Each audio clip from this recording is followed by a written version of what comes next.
Ki te pōtohutaonga o Silver Scrolls, ai ki te kaiuru hou I te hōroro rongonui o APRA, Moana Maniapoto, kua tae ngā waiata Māori ki tētahi taumata tino pai nei. Koera wana kōrero whai muri I tana ki tēnā atu I te hunga kai waiata I runga I te atamira atu I te pōtohutaonga whakahirahira. Nā kōrero a te o Kiwa McLean. Black pearl, precious little girl, let us put you up where you belong. Please welcome to the stage, Moana Ko Maniapoto. te whai wāhitanga atu o Moana Maniapoto ki te ranga I rangi tā huahua, te kai wāhi I te pō. Ka tua I konei mā te whānui katoa ngā kaiwaiata Māori, ngā kaipūro Māori, he tino honore tēnei. E hara I te tōtaki tahi, he tōtaki tini. Hei tāna ohorere kauana ia I te wā I hauai tangarono. I te ratu tau, ka whiwhi tēnei mea kia Bill Savisi, he tahi atu tohunga ko Hirini Melbourne, Richard Nuns, he tino tohunga rātou. He rangatahi noi hoa hau I roto I enei mahi. Mahuia Bridgman Cooper and Tama Waipara for Mahana. Huri rawa ake ki te taonga mo te titonga motuhake papai rawa atu I roto I tētahi kiriata, I whakawhiwhia ki te kiriata o Mahana. Hake,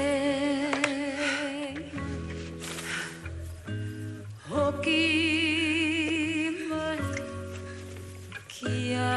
I want to write it. Tino ohorere māua I tēnei honore nui. Me te whakamānawa ake ki ngā ringa tohu o te kiriata. We were recording in a studio in Ponsonby, like Stepping Studio, and Lee comes in, he's like, the last time I was in here, I was recording the Once Were Warriors.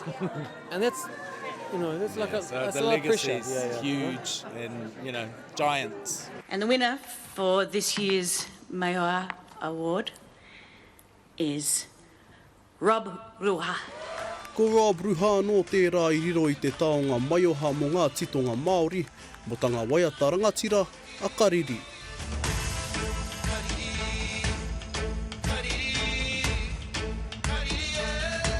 Kei te manawa popore, kei te kakapatonu te manawa, mōku ko whiwhi I te taonga nei, he Māori nā te atua, nā ko hoki mai te taonga ki tapu whānau.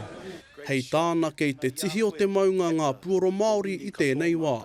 Ngā waiata puoro Māori kua eke ki tētahi taumata, arā I tēnei pō I kite I tērā. Engari whakapono ana wahau, he rea ngā nōhoki kei te hanatu, kei te hara mai te wā, ka riro I a rātou katoa, ngā taonga katoa o ngā pō whakawhiwhinga pēnei I tēnei nei. I te o tinga atu kua tātou kaiwaiata Māori e rā I eke ki taumata kē, he tāia ai te ki iti rea teitei, kahi katea, ka tāia. Te o Kiwa McLean, te karere.